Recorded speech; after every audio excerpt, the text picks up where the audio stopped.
ধৰ ছাৰ বাইদেউসকল প্ৰতিটো স্কুলত এতিয়াৰ পৰা আহি গ'ল ৱাটাৰ বেলনো কি মই আজি এইটোৱে ক'ম।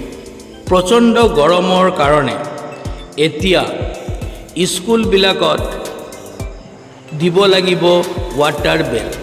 তাৰমানে এই যে গৰম পৰিছে, সেই গৰম পৰাৰ বাবে কামৰূপ মহানগৰ জিলাৰ ইন্সপেক্টৰ অফ স্কুলে প্ৰতিটো কামৰূপ মহানগৰ জিলাৰ গভৰ্ণমেণ্ট, প্ৰভিন্সিয়েলাইজ, প্ৰাইভেট অৰ ভেঞ্চাৰ স্কুলৰ বাবে এটা অৰ্ডাৰ ওলাই দিছে।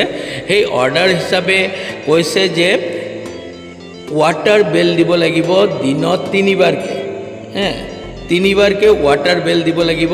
আৰু মৰ্ণিং এছেম্বলি কৰিব নোৱাৰিব বাহিৰৰ ফিল্ডত য'ত ৰ'দ পৰে, এইটো কৰিব লাগিব ক্লাছৰুমৰ ভিতৰত, নহ'লে কৰিব লাগিব বাৰান্দাত। এতিয়া মই অলপমান বিস্তৃতভাৱে কৈ দিওঁ ৱাটাৰ বেলনো কি। এতিয়া প্ৰচণ্ড গৰমৰ বাবে ডিহাইড্ৰেশ্যন হৈ আছে, ল'ৰা ছোৱালীৰ মূৰৰ বিষ হৈ আছে ডিউ টু হাই চুৱেটিঙৰ কাৰণে, গাত পানী চল্ট এইবিলাক কমি গৈ আছে। সেইকাৰণে মানে ছাফিচিয়েণ্ট ৱাটাৰ যাতে কনজিউম কৰিব পাৰে, পানী যাতে খাব পাৰে, তাৰ কাৰণে গোটেই স্কুল টাইমৰ ভিতৰত 3 বাৰকৈ দিব লাগিব ব্ৰেক। আৰু সেই ব্ৰেকত কি কৰিব লাগিব, পানী খাব লাগিব আৰু প্ৰতিটো ল'ৰা ছোৱালী পানী খোৱাৰ কাৰণে সুবিধা কৰি দিব লাগিব। তো আল্টিমেটলি এইটো লেটাৰ আহিছে কামৰূপ মেট্ৰ'ৰ স্কুলবিলাকৰ কাৰণে।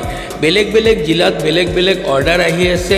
কোনোবা জেগাত স্কুলৰ টাইমিংছ চেঞ্জ হৈ আছে, কোনোবা জেগাত বেলেগ কিবা পদক্ষেপ লৈ আছে এই প্ৰচণ্ড গৰমৰ পৰা ল'ৰা ছোৱালীক ছেভ কৰাৰ কাৰণে। আশা কৰিছোঁ আপোনালোকে বিস্তৃতভাৱে গমেই পালে। আৰু এই ভিডিঅ'টো কামৰূপ মহানগৰ জিলাৰ প্ৰতিটো স্কুলত আপোনালোকে শ্বেয়াৰ কৰিব। কামৰূপ মহানগৰ জিলাৰ IS বাইদেউৰ পৰা এই লেটাৰটো আহিছে, এইটো আপোনালোকে শ্বেয়াৰ কৰিব। মোৰ চেনেলটো ছাবস্ক্ৰাইব কৰিবলৈ পাহৰি নাযাব, এনেকুৱা ইনফৰ্মেটিভ ভিডিঅ'বিলাক পাই থাকিব। থেংক ইউ, আজি ইমানে।